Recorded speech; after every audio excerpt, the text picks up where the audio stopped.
Long before rugby league players had personal brands, media managers and Instagram sponsorships, there was Noel Kelly, a man who packed more punch into a scrum than most blokes pack into a lifetime. Born in Ipswich, Queensland in 1936, Kelly was forged in the furnace of tough country football. He played like every hit was a debt being collected and every scrum a declaration of war.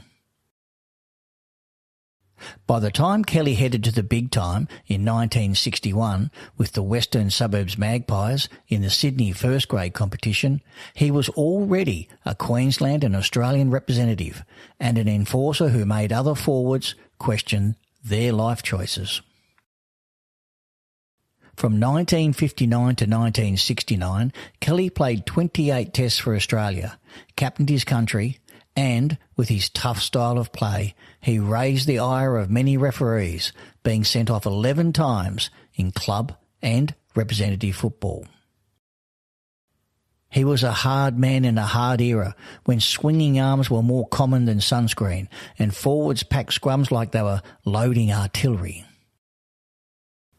On the field, Kelly was the kind of bloke you'd want in the trenches, or at least between you and an angry front rower. He played 111 first-grade games for West, which included the 3 consecutive grand final losses to St George in 1961, 1962 and 1963, finishing his career there as captain-coach. Between 1973 and 1976, Kelly coached the North Sydney Bears with the same no-nonsense attitude that defined his playing career. However, it was the way he embodied the working-class soul of the game that earned him his legend status.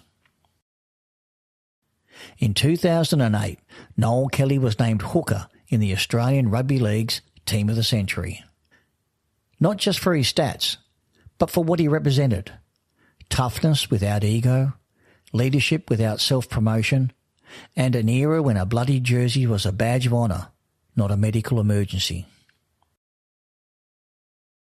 Noel Kelly passed away in 2020, but his spirit still looms over the game like a forward packing into a scrum, intimidating, respected, and unforgettable. I'll leave you with that thought.